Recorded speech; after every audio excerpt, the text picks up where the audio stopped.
Welcome everybody to another Mando Lessons Live. My name is Baron Collins Hill. You found me here on a Saturday morning with a bunch of familiar faces to do a live hour of Q&A. Hope you're all doing well. Hope everything is coming through loud and clear for you. And I hope you are enjoying your weekends, whatever time it is in your part of the world. Got folks from all over. Let's see, Minnesota, Michigan, Evansville, lots of folks, Riverside, Bronx, East Tennessee, Georgia, Oklahoma. Very cool. Good to see you all here. If you're new here, welcome. We like to keep things nice and informal. Chime in as you see fit. If you got any questions about playing mandolin or music in general, I'm always happy to answer that sort of stuff. We just try to have a lot of fun here. There's a little bit of question about what the tune of the day is. I can't remember myself. It's either Red Wing or Red Haired Boy. I can't remember which. But I'm sure we can get that cleared up before the end. That first tune that I played right there was called... Can't remember right now. Ways of the World, a great old-time tune. And yeah, so the way these work, as I said, ask questions as you see fit. No questions too beginner or too advanced, just kind of whatever's on your mind. I love hearing what everybody's up to. I'm happy to play some requests as long as they're traditional fiddle tunes and not things that are gonna be copyrighted, like like songs or pop songs or even a lot of bluegrass songs, unfortunately. All right, we've got multiple things about Red Wing. So I'm gonna say it's probably Red Wing, but we got a little ways until that happens. See, I'll catch up with the chat here and see. Move this a little closer. Keep it out of screen. Oh yeah. All right. Let me just check up on the chat here.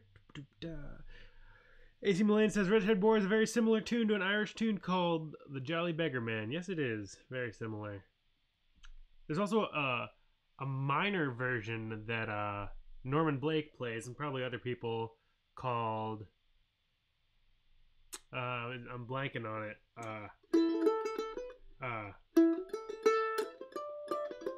Gilderoy.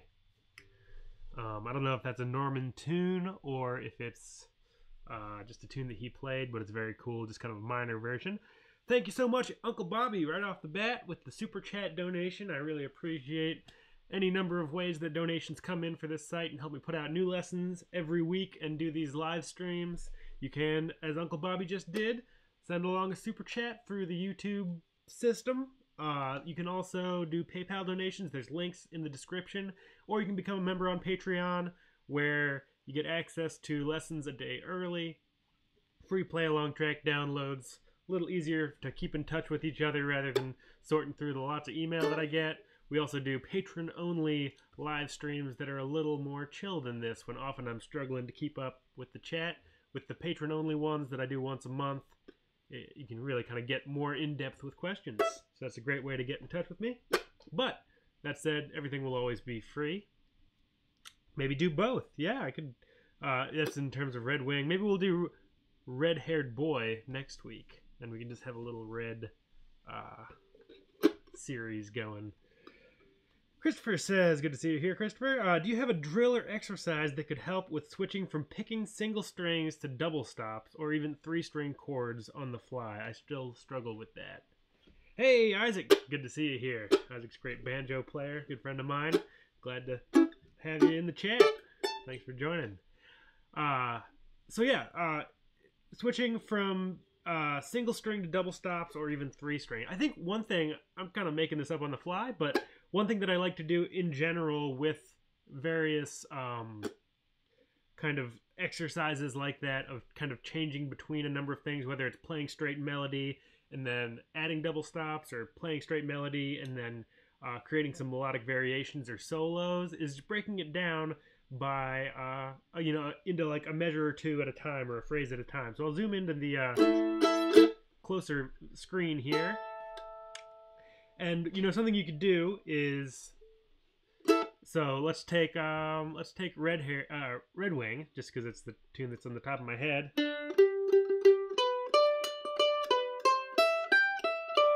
And then maybe do one phrase with 2-string double stops.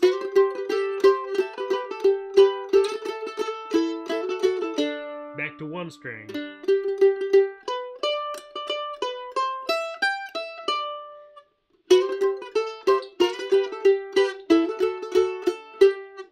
And then maybe 3-string.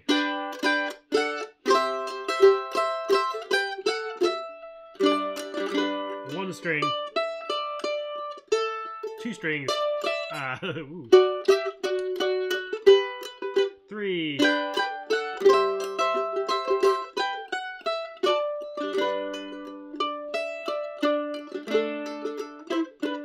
I've created a harder exercise than I can do myself, but I think you get the idea.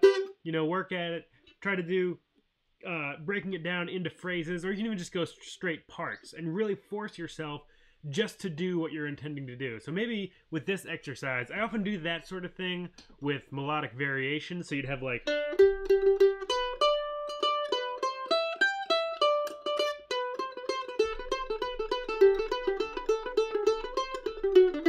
back to melody.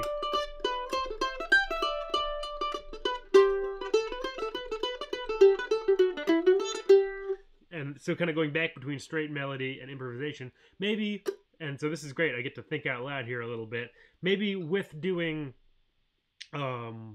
single string and double stop and 3-string chords, maybe do it a part at a time, so play a whole A part, just single melody.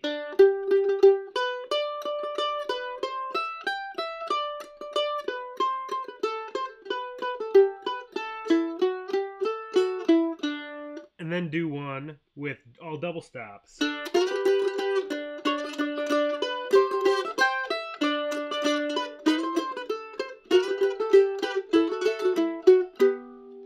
And then maybe one with 3.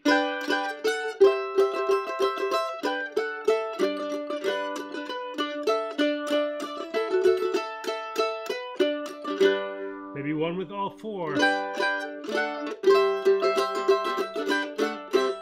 It's a little harder.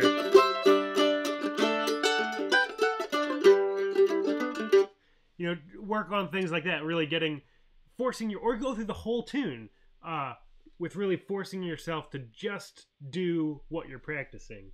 I think that'll be a big step forward, and it'll make you kind of think, and you can even break it down further. You know, there's a lot of different options with 2 strings. You could do double stop below,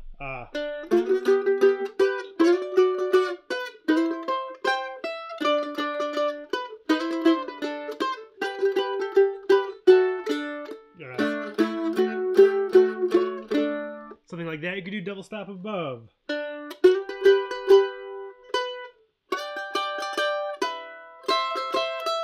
Ooh.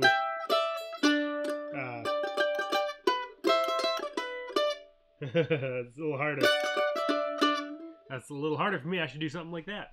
So, you know, practice where you're putting your double stops, whether they're a higher double stop or lower. Mix it up a little bit. Things like that. Hope that's helpful. All right.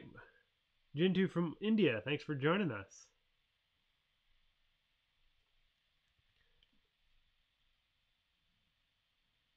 Jintu says, need some exercises to improve fingering, arpeggio exercises. So there's a couple things I will recommend. I think in general, getting used to kind of, and maybe you've already gotten used to this, but using 2 frets per finger. So your pointer finger is always going to use the open, or the 1st fret and 2nd fret, and then your middle finger, 3rd and 4th, ring finger, 4th and 5th, sorry, 5th and 6th, and then pinky on the 7th.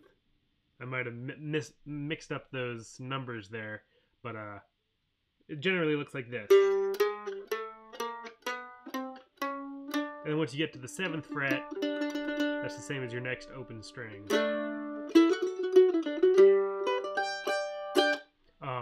So kind of making sure you're generally following the finger pattern. And from there, what I'd recommend is, in terms, if you're looking specifically for arpeggio stuff, check out jazzmando.com. They have a great section called FFCP, where it's a bunch of great scale and arpeggio exercises that really get your fingers moving, all 4 fingers, doing like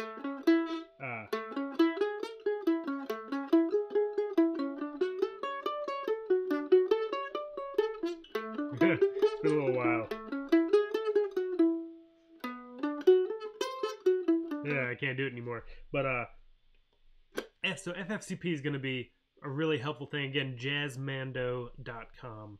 And there's a bunch of great printout exercises that'll really get your fingers in great shape. And then whenever I'm doing those, I really also focus on making sure I'm shaking out my fingers and staying nice and relaxed every couple minutes, because it's so left-hand intensive. Excuse me.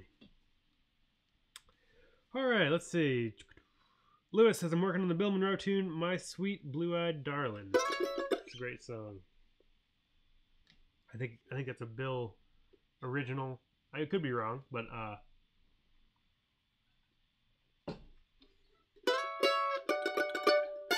well, maybe I'll play another tune here. The tune I've had in my head all morning is a great old-time tune. Oh, what is it called? It's got the same name as something else. I'll play it and see if the name comes into my head. Don't need that anymore. I'm in tune.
Come up with a name.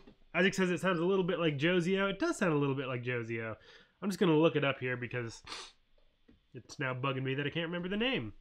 But I know it's from the Iron Leg Boys, a great old time group. I think out of West Virginia. I can't remember where they're at. What is it called? Oh, they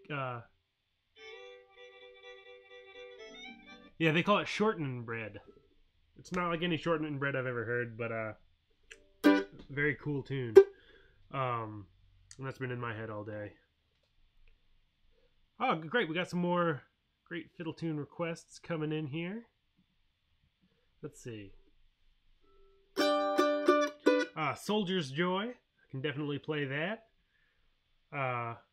And Turkey in the Straw. Oh, no, yeah. Tuners are really helpful.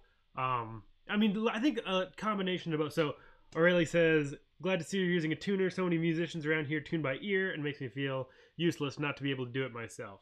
I think both are helpful. I definitely am a fan of a tuner. They kind of come in handy even if you can tune by ear. Just because if there's a lot of sound going on around you, you can really... It's not... If you have one of those clip-on tuners, it goes by the vibration of the instrument rather than taking in sound from a microphone. So it really... it won't interfere if you've got other loud instruments around. And you can really tune up a lot easier.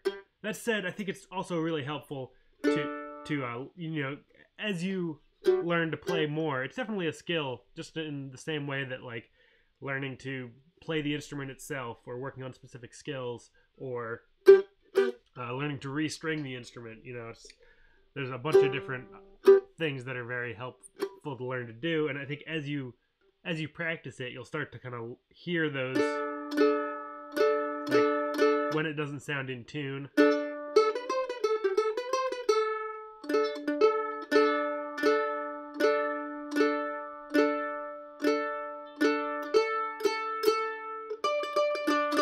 And sort of working on getting it in tune by ear as well. A nice combination of both, because they both have their place for sure.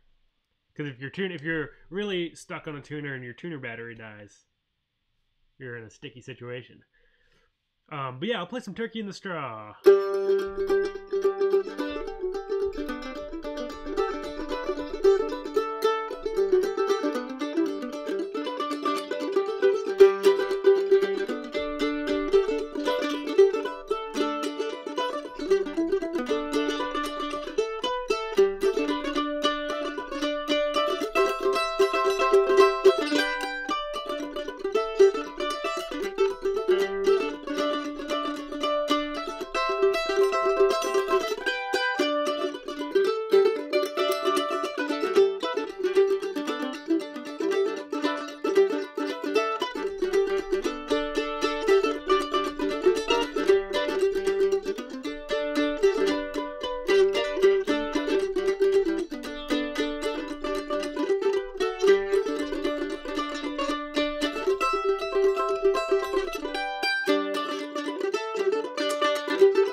There it is, a raucous little version of Turkey in the Straw.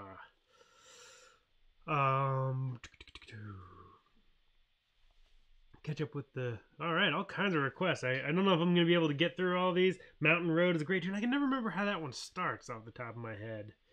I can always play along with it, but can never remember how to start it.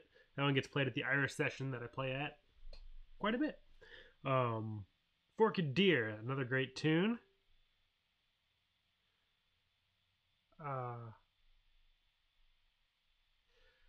Wandering 128, the version of Salt Creek that the fast mando and guitar track is played in a rhythm syncopation that I've never heard played at jams in this area, Alabama. Is that the way you play it in common in New England? Let's see, Salt Creek. Is that Salt Creek?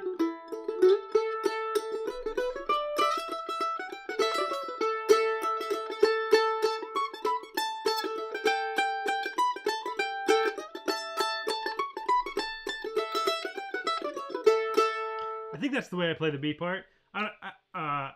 As far as I know, that's how I learned it anyway, and I learned it from somebody in New England because that's where I live. But I'm sure there are different versions, and also my version may have changed over time. I definitely am not the most like traditional player out there, and some of my tunes are a little strange. Like actually my B part of Forked Deer is a little weird.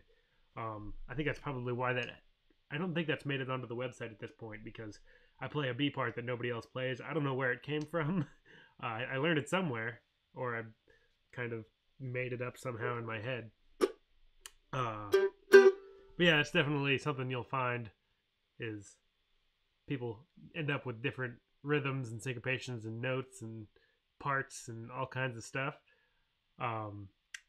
Yeah, I'd say wherever you are, because tunes do change a little bit from area to area, just kind of learn whatever is in your area. And if you learn something that's different, and people say like, oh, I don't know that, say, oh, how do you do it? And learn it from them. That's what I usually do, especially as a mandolin player, kind of often playing along with fiddle players, is I usually just try to match whatever the fiddle player is doing to kind of add to that sound rather than trying to impose my version of the melody on top of a fiddle player. Jennifer says, thanks for sharing the Jazz Mando resource. We've been playing the fiddle for a year, just really getting started with the mandolin. Yeah, it's a really, really helpful thing. There's also some interesting, exciting news coming out soon about Jazz Mando, but I can give you a little sneak peek.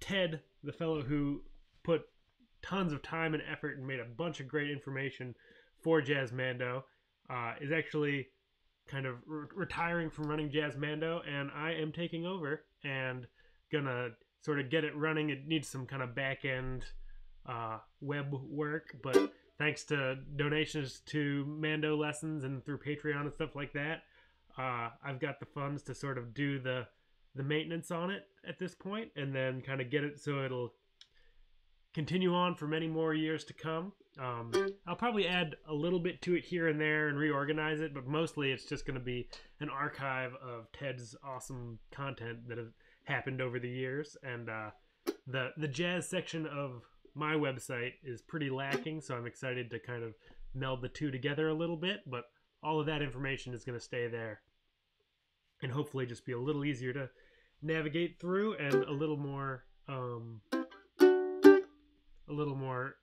solid on the back end. So he was sort of building it on what has now become like an outdated architecture. So I'm working on moving it over to WordPress, my system, and hopefully it'll be better than ever. But it's a great resource to begin with, and all the work over 15 years has been all of Ted. So I'm really grateful that I've been allowed to keep it going. All right, let's get back to some tunes here. Lucifer's Barn Dance, great tune. David says, I've been enjoying playing your tune On Common Ground. Wondering if you can suggest other waltzes for me to check out. Yep, if you go to MandoLessons.com, there's not a ton, but you can search through that you can search through all of the tunes. So if you go over the Lessons tab, and then it says Fiddle Tunes on the right-hand side of the drop-down, and you can do by tune type, which is the last listing. And then you go all the way down to the bottom, and you have waltzes, and there's 1, 2, 3, 4, 5, 6. There's currently 10 waltzes on MandoLessons. Not a huge number, but maybe there's some in there that you don't know. Those are some of my favorite waltzes, but there's also some great, if you're really into waltzes, there's some excellent books called the Waltz books. I think there's 4 now, maybe even more.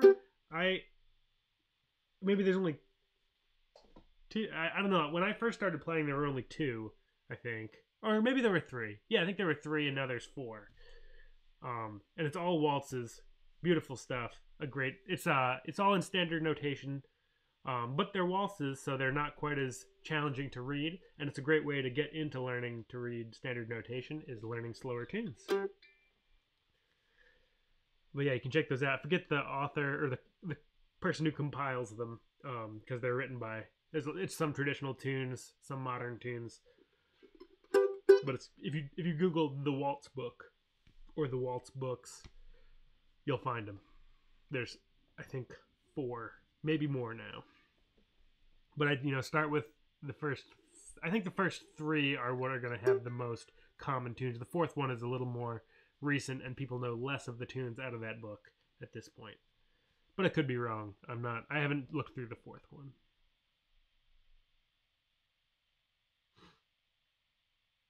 Denise says you got a clip-on tuner that also has a metronome and recharges from the computer USB. Wow, that's some fancy technology. I've never heard of one of those. I'll have to look it up. Ah, cool. Denise also has a great suggestion. Tombigbee Waltz, one of my favorites. I actually have an album coming out, another little sneak preview that has that tune on it. There's no mandolin content in the album, but keep an eye on MandoLessons and subscribe here if you haven't already to learn about that when that album comes out, which should be pretty soon. A couple weeks maybe. Lewis says, I always have extra 2032 batteries in my case for anyone that might need them. I do the same thing. The thing about those little button batteries is if you buy them like one at a time, they're like $5. Or if you get them in bulk, you can get them like for like 25 cents a piece. So I usually just buy 25 or like 20 bucks worth of batteries at a time, load up every case with them, and then give them out, rather than, because a lot of people just buy them one at a time, and it makes more sense for everybody if you're only paying a quarter for them rather than a couple bucks. Let's see, catch up with, wow, the chat's really going to town here. That's what I like to see.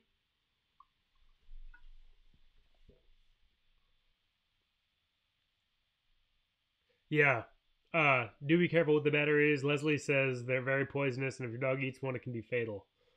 Yeah, that is definitely true. Be careful with your batteries because they are nasty business. Oops. All right, Kevin from Jerusalem. Good to have you here. Just learned Cold Frosty Morning, one of my favorite tunes of all time. Aurelie says, I have a Snark tuner, which is great. It has a metronome, but it's visual.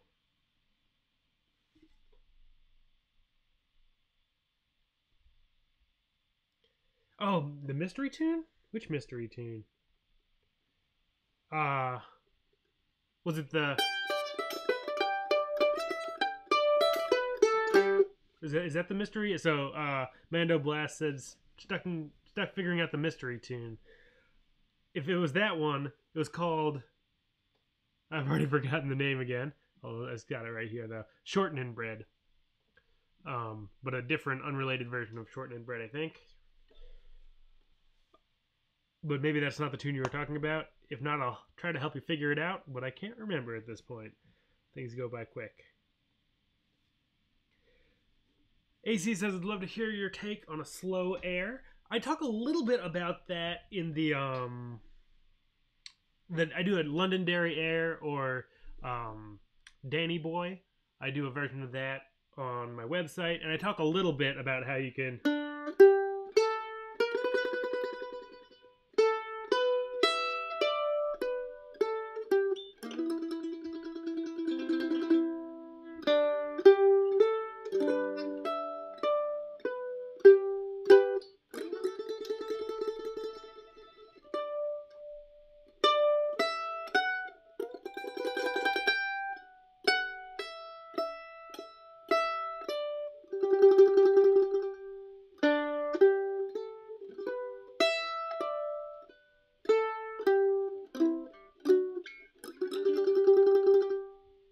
You know, you can just, you know, you can play that as a waltz. Or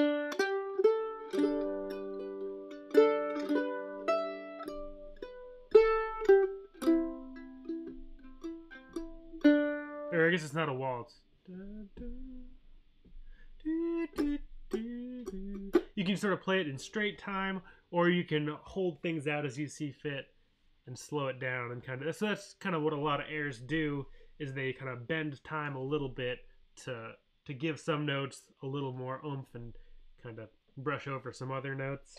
And it's definitely, you know, I'm by no means an expert at airs. I don't know that many airs. They're often based on songs, and so people will say that to really properly play an air, you want to like know the words to the song and understand what the song is about. I don't know that many songs, especially Irish and Scottish songs, so I'm not very up on my air repertoire. Blue Violet Waltz. I don't know that one.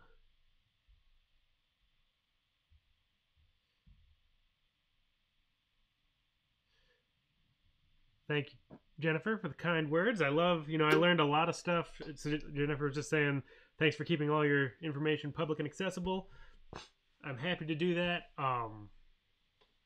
When I first started playing mandolin, there weren't a whole lot of people who could teach me how to play in central rural Maine, and so I learned a lot online. I learned a lot from Mandolin Cafe. YouTube wasn't around when I first started playing, but once YouTube started happening, I would learn stuff there, and from Jazz Mando and Mandolin Cafe and all the sort of online mandolin communities were really helpful. So I'm just happy to add back into that pool. All right, wow, we got a bunch of super chat donations coming through as well. Andrew, thank you so much. Got me songs that remind you of spring. Oh, that's a good question. And Leslie, thank you so much also for the super chat donation. Songs that remind me of spring. I'll play a great Irish tune called The Green Mountain.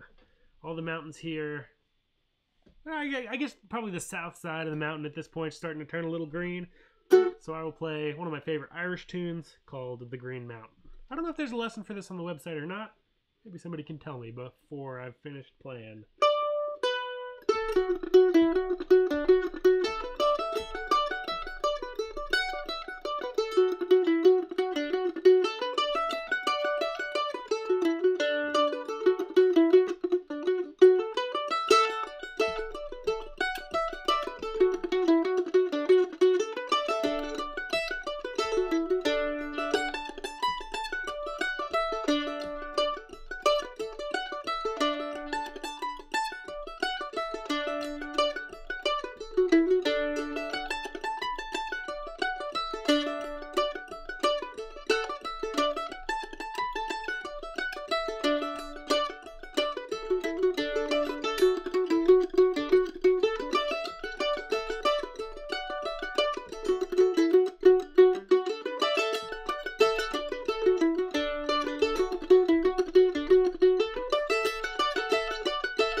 There's a little bit of The Green Mountain.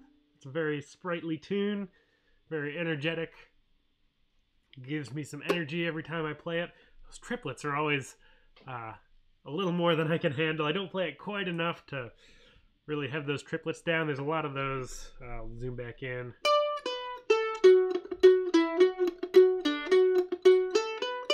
All that triplet stuff, I often get tripped up just from trying to do so many back to back, but it's good practice, something I should work on.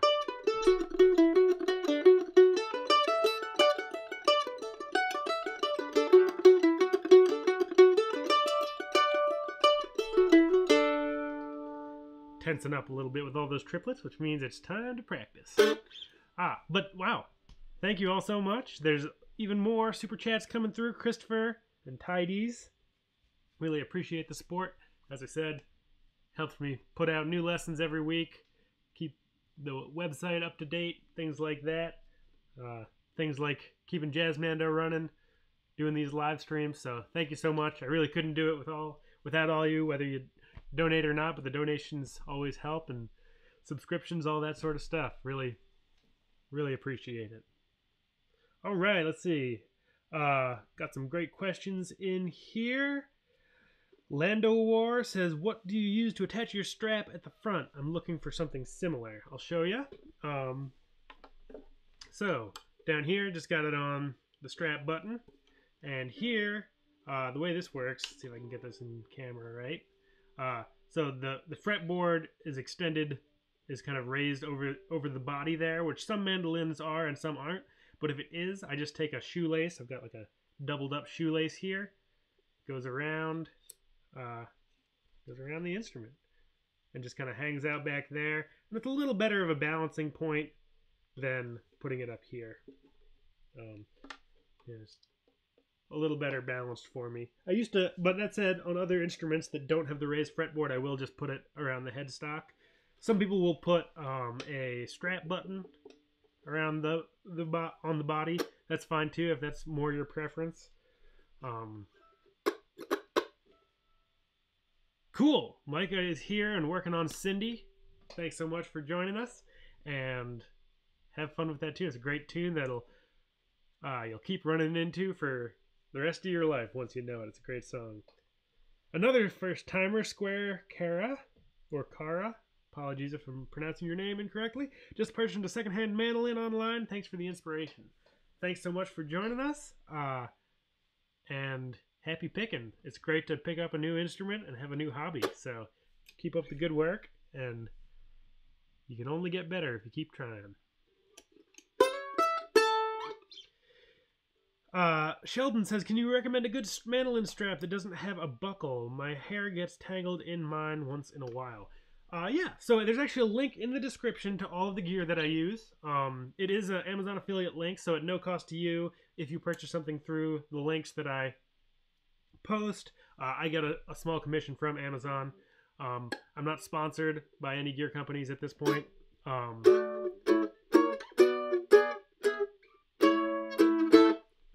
Actually, I'm currently working on a mandolin sponsorship with Ellis, but that is nothing to do. It has nothing to do with kind of, you know, I'm not saying everybody should go out and buy an Ellis, but there is a link in the description to the Ellis website because I get so many questions about what this mandolin is. So I now have a link in the description. But in terms of, you know, accessories, I bought everything that I use is what I'm trying to say. I'm not getting free stuff. But yeah, so this is just, I think it's now called the Planet Waves strap made by D'Addario. And it's just a leather strap.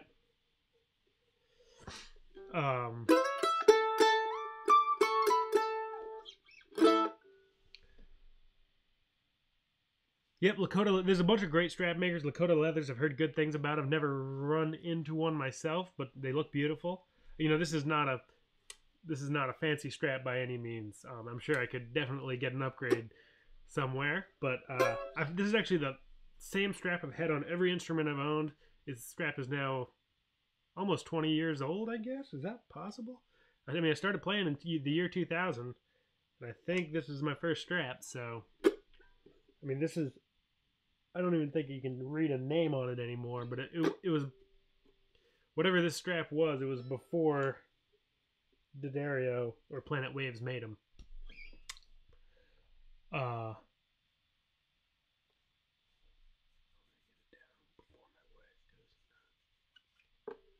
I'm sorry, I'm just catching up with the chat.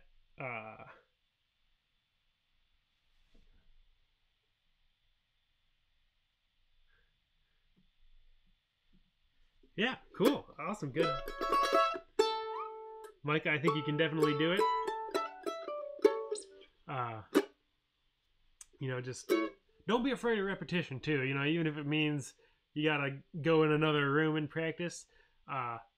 You know, one of the big things about this music is repetition. So, you know, taking a tune and playing it or singing it or picking through it, working on that familiar material is really kind of where it's all at. I really like that, rather, especially with folk music, rather than working on, feeling like you need to work on scales or arpeggios or music theory. You can really just get right into learning a song or a tune that you'll play for the rest of your life and use that as a way to understand all of those concepts.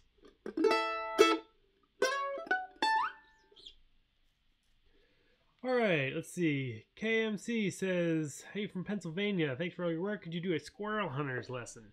I think I could. As far as I know, that's a traditional tune. I don't know where it's from. I learned it from John Hartford, so it could be like an Ozarks tune, but I don't know exactly where it came from. I'll play it now, and I'll add it to my list.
There it is, a little bit of Squirrel Hunters. Learned it from John Hartford. If you're into John Hartford tunes, there's actually a great book that I just bought. It's right over here. I'll show it to you. John Hartford's Mammoth. Whoops. Upside down. Now, let's see if I can get this so you can actually read it. It might be a little hard to do. But it's John Hartford's Mammoth collection. Let's see if I put it down here. Huh. The light's too bright to really show you this. But it's a bunch of tunes that he wrote and a bunch of great John Hartford stories and illustrations and things. I just got it. I'm a huge John Hartford fan. Really looking forward to look through it. Really, oops, sorry, I'm hitting the mic. Really beautiful on the inside with all this kind of written out stuff and pictures and you name it. Really cool stuff. And haven't had a whole lot of time to look through it yet, but I'm looking forward to it. Andrew says there's a bunch of nice homemade straps on Etsy as well. Cool, I've never thought of looking at Etsy. There's a lot of cool craftsmen out there making nice stuff, and they usually customize it for you. Hey, JN, good to see you here. Yeah, I should look at Etsy. I never do much on Etsy, but I know there's tons of great stuff on there. I should check it out. Landawar says, sorry if this has been asked, just jumping in. Can you talk a little bit about what picks you use? Is it worth getting a blue chip pick, for example? They're quite expensive. Yeah, happy to talk picks. Again, I'm buying my own picks. There are links in the description, affiliate link, all that sort of stuff that I already talked about. This is the pick that I use. I'll get one with a little. So it's a prime tone. And again, there's links in the description where you can find these. I used to use blue chips. I got nothing against blue chips. But for me personally, I actually can't tell the difference between these and blue chips, and these are, you know, $2 a piece rather than 30 plus bucks a piece. I do in general like big triangular picks at around 1.5 millimeters, or is it inches? I don't remember. But you know, 1.5, yeah, millimeters gotta be. Inches. It would have to be like thousandths of inch. Anyway, that's the pick that I like to use, the Dunlop Prime Tone Big Triangle 1.5. I like them a lot. And then on guitar, I gotta go back and forth. And what I really recommend is spending, you know, spend $10 on a handful of different picks of different sizes and shapes and materials, and see what you like. That's gonna be, you know, well worth the investment. You can probably sell what you don't buy if you have any picks that are really kind of, you buy something that you really don't like. I see secondhand blue chips and Red Bear and Wagon or Wiegand, I don't know how to say that one. You can pretty much sell them almost for what they're worth. You won't lose that much money, and it's a great way to experiment with different sounds and different feels, and just go with whatever sounds and feels best to you. Love the Squirrel Hunters. Aaron Climb. Oh, does a great version and tutorial for the uke. Oh, very cool. Never thought about that tune on a uke. Do you have a harmonic on your 7th fret? For some reason, there's one on mine. You mean right there? Yeah, so there's actually harmonics all over. People often think about just like the 12th fret, where you get that octave, but then you actually, I think you get a, what is it, a 5th?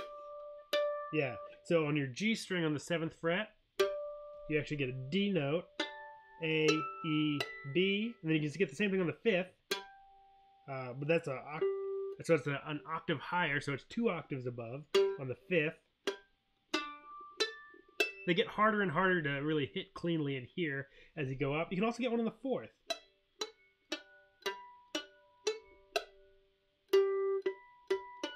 Or on the 9th.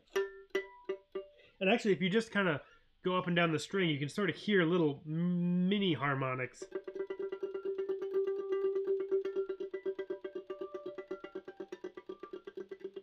I'll get a little closer to the mic.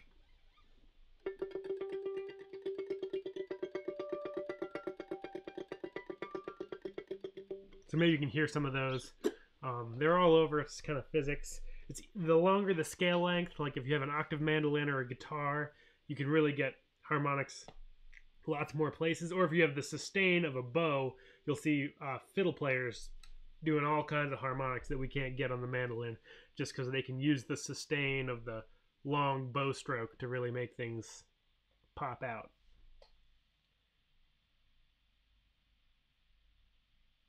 Yep, that's the same. So Mando Blast says I couldn't really tell the difference, or I could barely tell the difference between prime tones and blue chips. So I sold in on 15 minutes on the cafe. I did the same thing. So I had like 3 blue chips that I would lose like one a year. I sold them all on Mandolin Cafe, donated a couple bucks to Mandolin Cafe, and then bought a bunch of prime tones and had some money left over for a meal out somewhere. And now I've got more prime tones than I ever know what to do with.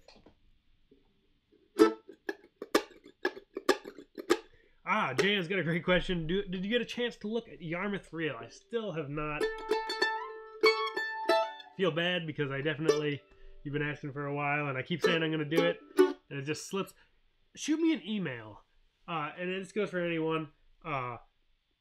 MandoLessons@MandoLessons.com. I know you're also, I think you're on Patreon. Or through there. The chat on YouTube is so, because I think you sent it to me before, but this way I can star it in my email inbox.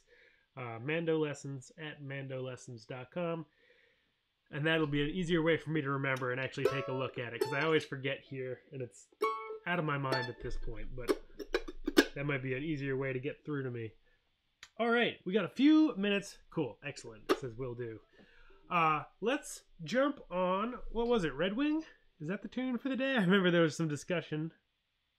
Okay, Red Wing, it's Red Wing. So, key of G, get your mandolin out, get it tuned up. I think I'm caught up with all the chat. All right, Dan, good to have you here. You're just in time to play some Red Wing.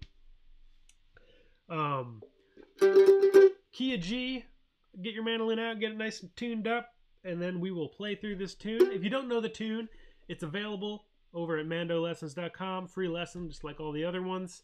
Where you can find the basic melody and the chords, things like that. If you don't know the tune, take this time to maybe follow along with that and kind of listen to it.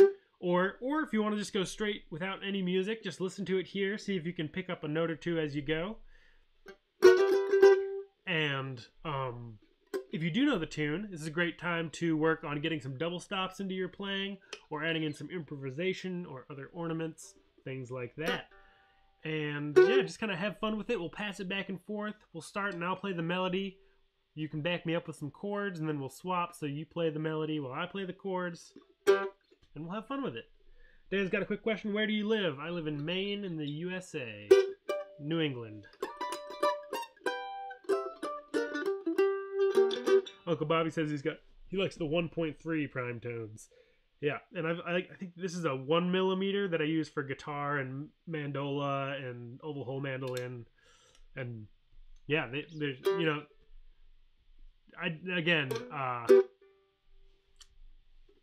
you can, I think, you know, a great investment is just getting a bunch of different thicknesses and sizes and see what you like best. So Dan, I think, is asking for the chords. Go to MandoLessons.com, look up the tune Red Wing. I think it's all one word, R-E-D-W-I-N-G, and the chords are over there. All right, so maybe right here. 1, 2, key a G. You play the chords, I'll play the melody.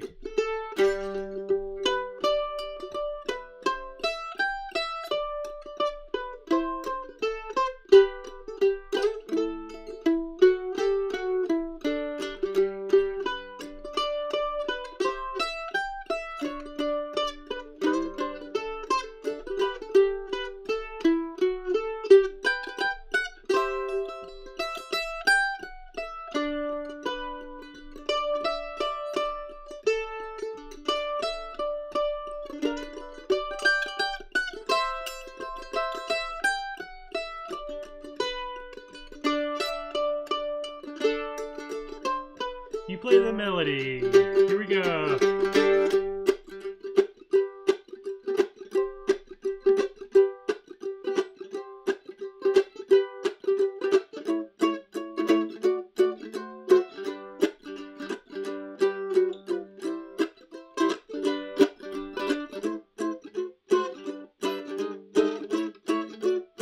B part.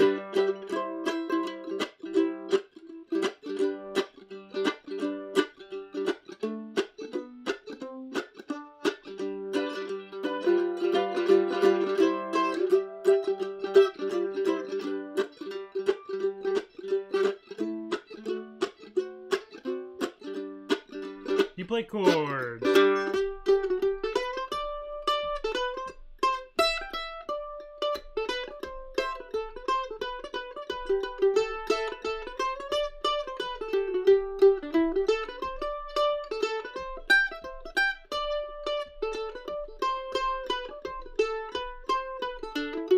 B part.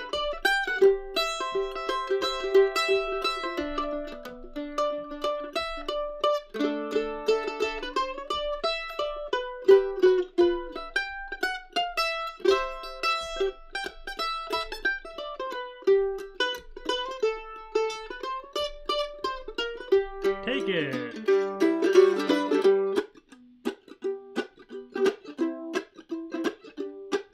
Try adding some double stops or improvisation.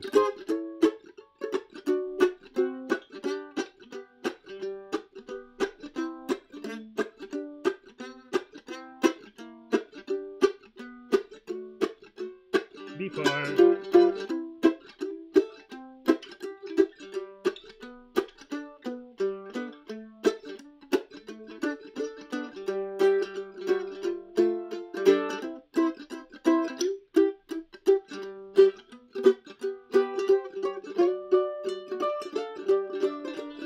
Take the chords. I'll play some double stops.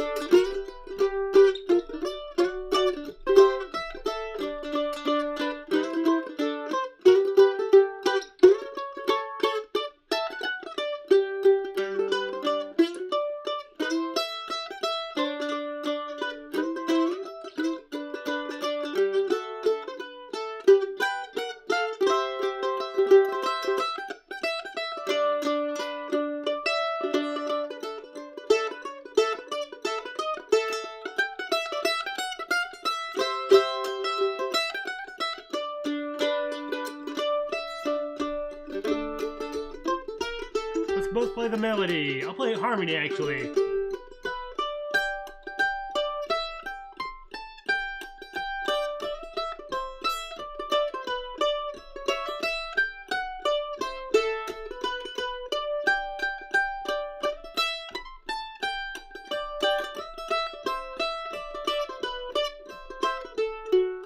B part.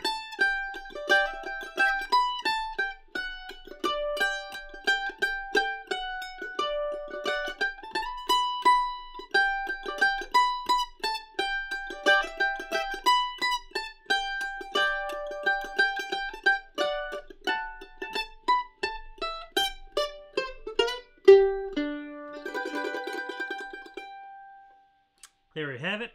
Fun little version of Red Wing.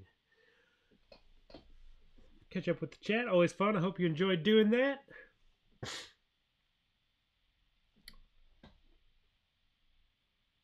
Awesome.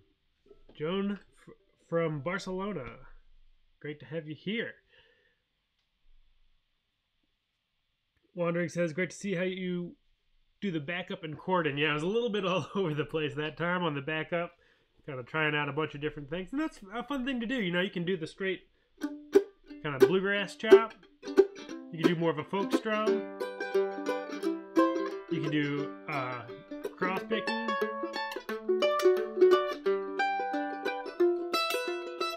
Add in some sevenths. You can do a little jazzy.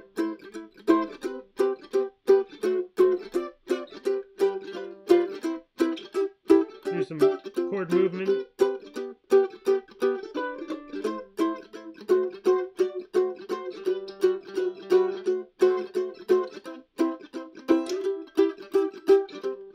Things like that, you know, mess around with it, try out some different feels. The next tune was decided at the beginning this time, and I think we had actually maybe even talked about it last time. We're doing a little red theme, a color theme, and we're going to be doing Red-Haired Boy next time, assuming we haven't done it already. I don't think we have. I'm going to check. So if you're interested in seeing old versions of this, you can always find them on, if you go to MandoLessons.com, I get a lot of help from Denise, who's here in the chat today, and she puts together these great episode guides and tune lists. Oops. And you can find those if you go to MandoLessons.com, and then in the upper left-hand corner, there's a link that says Live Q&A. And if you scroll to the bottom of that, you can get into the episode guides, and she's got them all linked up, so you can just go right through and click on things. It'll bring you right to that YouTube. You can also find the playlist for the archived version, or the archived episodes, I should say, of this chat, which happens most Saturdays, not every one, but when I'm around and it works, I like to do these. And yeah, they're all there. This one you can always watch, if you didn't catch the whole thing, you can always watch this one in that archived playlist, or it shows up on my channel, so subscribe if you haven't already. And yeah, it's always there to watch again. You can go back at that point and slow things down or speed things up and get them to a speed that you feel comfortable with. Oh, we've done Red-Haired Boy. All right. Oh, yeah, okay. Coleman, we were talking about Coleman's March. I was getting confused. Coleman's March next week is what we talked about last week. And Red-Haired Boy we've already done. Great. Coleman's March it is. Thank you, Denise, for keeping me on track. All right, so you heard it here. Coleman's March, great tune on my website, Kia D. Super fun one. I think it's an old lesson, so you might see me from a younger days. But the tune is still the same. The chords are still the same. That's the nice thing about folk music. You think Coleman was a redhead? Yeah, he must have been. That's why I'm getting confused. In any case, practice up on that one. See if you can, if you already know it, work on some double stops and ornamentation and some improvisation. If you don't know it, try to get the tune under your fingers, get more comfortable with it, get those chords down, and I'll see you. Actually, I don't think it will be next week. It might be a couple weeks from now. let me look at my calendar. Whoa, too many things on the calendar. Yep, next week I'm going to be playing at a festival here in Maine. But Saturday, April 6th is the next MandoLessons Live. So you got 2 weeks to work on Coleman's March. There's a lot to explore with this tune, so spend a little extra time, dive a little deeper, and I will see you then. Thank you all so much. Thanks for the Super Chat donations and the other donations that come through during these, either through Patreon if you're new over there. And thank you to the longtime Patreon supporters over there, and the PayPal donations, and the checks to the P.O. Box. It all really helps out, helps me keep this project going, and getting more mandolins out in the world. Find some buddies, play some music this week. Have a great weekend, and I'll see you in 2 weeks. But as always, new regular lessons every week on Thursdays, Wednesdays for Patreon members. And so I'll see you then, and then I'll see you live in 2 weeks from today. Have a great one. Talk to you soon. Bye-bye.